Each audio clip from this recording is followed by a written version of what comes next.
and laughter is encouraged. This is a celebration.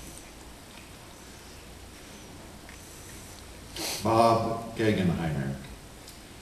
It was always Mike and Dale since our families began to merge around 1960. Not many people called him Mike. Then again, he was the only one that could get away with calling my late mother by her middle name, Lucetta. Of course, Stella always called me Roberto. If Mike were here, we'd be reminiscing about Plexies, the Man from U.N.C.L.E., spook shows, or the walkie-talkies our dads put together, which had a range of almost across the street. He would always make us laugh. He never lost that kid-like enthusiasm. So I'll think of him often, as I have for so many years, as my loving brother, the one with the incredible talent, and I'll smile or I'll cry, but I will miss him every time. Mike Wolf. Michael was a gifted harpist and pianist and a truly awful clarinet player. I know. We were band geeks together in high school. I first met Michael in 1970, soon after the Rados moved to New Jersey. We became close friends and practically lived in each other's homes until graduation, when he left for Boston. Michael would spend periodic vacations with us. We would catch performances when he was on tour on the East Coast and spirit him away for a home-cooked meal for a day away from the bus and the motel. I even kidnapped him one day, and we spent an afternoon sailing on San Francisco Bay. We phoned and emailed regularly, although for those of you who have ever tried doing email with Michael, it was always an interesting experience. Our last time together was this past July 4th for a week at the Jersey Shore with our entire family. Michael was a remarkable man. We are all enriched by having had him in our lives, and we carry a little bit of him with us wherever we go. Rosemary Eads. We knew each other many years ago when we were a part of the band Larry Friends and Family. He was a kind and gentle soul, and his talent was, of course, remarkable. I'm especially fond of Mike's singing on a song called Sweet. Mike and I sing a duet as the mother and father of a Vietnamese baby during the war. His singing is beautiful, strong, and haunting, and the message of fierce protectiveness he communicates is undeniable. I'm so happy we have that song to remember him by.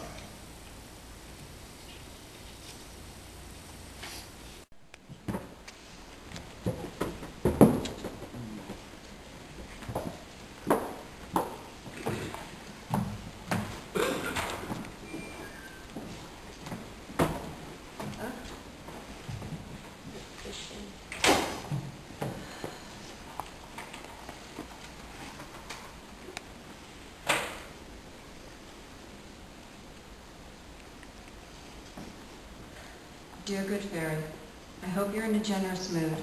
I need some pocket cash. Love, Mike.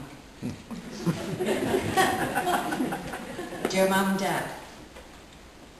Sorry, a letter from camp. Dear Mom and Dad, I'm sorry I didn't write sooner. The problem is stamps. That's why I had to send all 4 letters in one envelope. We went on an overnight hike. Boy, what a dilly. We hiked out to Lodgepole. Right in the middle of Lodgepole is a big dry lake where we caught millions of frogs. I miss you a lot and can't wait to see you. Love, Michael. P.S. I'm waiting for Saturday. Hi, I'm Dale Thomas, and those childhood letters are from my big brother, Michael.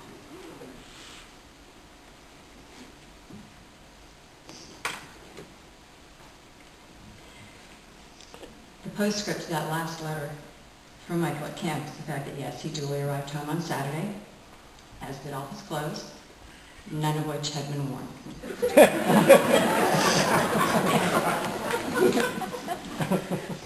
I just can't tell you how much the outpouring of love and affection from all of you has meant to our family. I've had a chance to speak with an awful lot of you for the past 2 weeks, and thank you just doesn't do it. To hear you all tell me and tell my mom the joy and the laughter that he brought to your lives, I know he would be just so happy to know he had done that. There's no doubt that Michael was an immense musical talent. Dedicated, hardworking, he was a force within himself. He's a man who lived every day with music in his heart and in his head. He was a man who loved teaching his students and seeing them progress. He loved the city of Santa Rosa and everything it offered and being part of this community. And then he was a man who so loved the community of San Francisco that driving back and forth a few times a week was never, ever a burden to him. He was, as so many of you know, just simply amazing. Mike, as he was known back then, is also the person I called when I had my first car accident in high school, and in true Mike Rado style, he arrived on the scene, took one look at my car, which was on its side in the middle of a neighbor's yard, walked up, put his arms around me and said, "Well, I'll tell you, kid, when you mow a lawn, you do a hell of a job."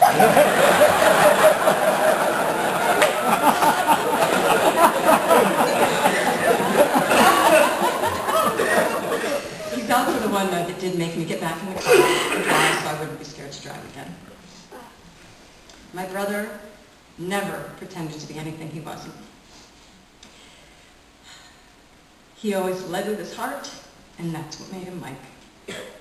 I'll never, ever forget his outrageous long hair that had a mind of its own, or him coming home with one ear pierced when we were in high school, way before it was cool. Yep, he was dilly. Mike is the one who for my entire life ran interference for me and was always there for me. From the time we were little, when I wanted something I couldn't reach, to teaching me the best hiding place in the house when Mom was on her clean up your room rampage, which according to him was a washer and dryer, and he was right. He was the one who took my best friend and I to the high school parking lot to help teach us to drive, and laughingly announced, "Well, we're parked," when I landed the car on one of those little concrete stone things.